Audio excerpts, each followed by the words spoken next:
जल्द से जल्द मेरे सैनिकों की एक टुकड़ी के लिए इस कपास से सूत काटकर बुनकर कमीज सिलकर भेज दो। सैनिकों को कमीज जल्द से जल्द चाहिए। किसान यह सुनकर स्तब्ध रह गया, पर वह करता भी क्या। राजा से बदतमीजी तो हो नहीं सकती थी। उसने चुपचाप कपास की पुड़िया थैले में डाली और वहां से सलाम ठोककर घर को चल दिया। ओखली के बदले किसी उपहार की आशा तो बेकार ही थी। सजा नहीं मिली, यही बहुत था उसके लिए। घर पहुंचकर वह बेटी अनारकली से बोला, बेटी तुम्हारे बुरे दिन आ गए। ऐसा कहकर उसने अपने थैले से कपास की पुड़िया निकालकर उसे पकड़ा दी और सारी बात बता दी। अनारकली बोली, पिताजी आप तो बेबाक ही घबरा जाते हैं, थोड़ा सोचने दो कि क्या करना है। अनारकली ने कपास की पुड़िया ली और उनमें से कपास पटक पटक कर झाड़ने लगी। ये तो सब जानते हैं कि कपास चाहे कितनी भी कुशलता से झाड़ी गई हो, एक आध बिनौला तो उसमें छूट ही जाते हैं। झाड़ने पर कपास में से 2 बीज नीचे गिर पड़े। अनारकली ने उन्हें उठा लिया और जाकर दोनों बीज अपने पिता को देते हुए बोली, आप सीधे महल जाइए और राजा से मेरा संदेश कहिए। मुझे उनकी चुनौती स्वीकार है। बस मुश्किल यह है कि मेरे पास चरखा और करघा नहीं है। सूत कैसे काटूंगी और कपड़ा कैसे बुनूंगी।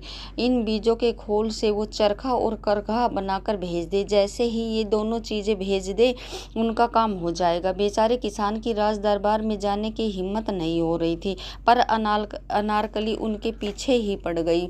आखिरकार किसान को राज दरबार में जाना ही पड़ा। किसान की बातें और अनारकली की मांगे जानकर राजा को समझ में आ गया कि अनारकली बहुत ही चालाक और बुद्धिमान है। उसने किसान से कहा, तुम्हारी यह बेटी बहुत चतुर है, मैं उससे मिलना चाहता हूँ। तुम उसे राजमहल आने को कहो, मैं उसके साथ बातें करना चाहता हूँ। लेकिन वह ना तो कपड़ा पहनकर आए और ना ही निर्वस्त्र आए, ना तो वह भूखी आए और ना ही भरपेट आए, और न ही घोड़े पर आए और ना ही किसी सवारी पर, और ना ही पैदल आए, ना ही रात में आए और ना ही दिन में आए। यदि वह इन शर्तों को पूरी किए बिना आई तो मैं तुम दोनों बाप बेटी के सर कलम करवा दूंगा। याद रहे, हर आज्ञा का पालन होना चाहिए।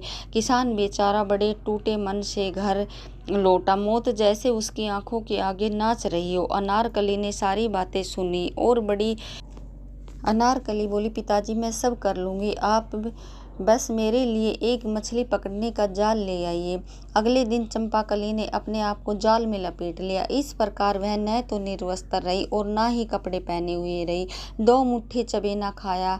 इस तरह वह ना तो भूखी रही और ना ही बिना कुछ खाए रही। एक बकरी को बाड़े से निकाला और उसकी पीठ पर एक गद्दी रखकर उस पर इस प्रकार बैठी कि एक पैर जमीन पर लगा रहे और एक ऊपर उठा रहे। इस प्रकार वह न तो सवारी पर थी और ना ही पैदल और ना ही घोड़े पर।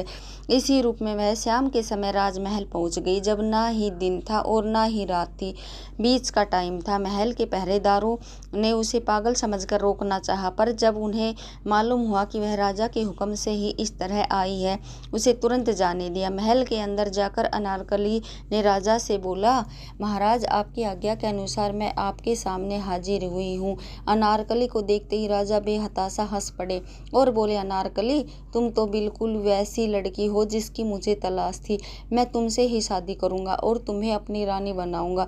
बस एक शर्त जो तुम्हें माननी होगी, तुम कभी किसी राज्य के मामलों में दखल नहीं दोगी। बोलो तुम्हें मंजूर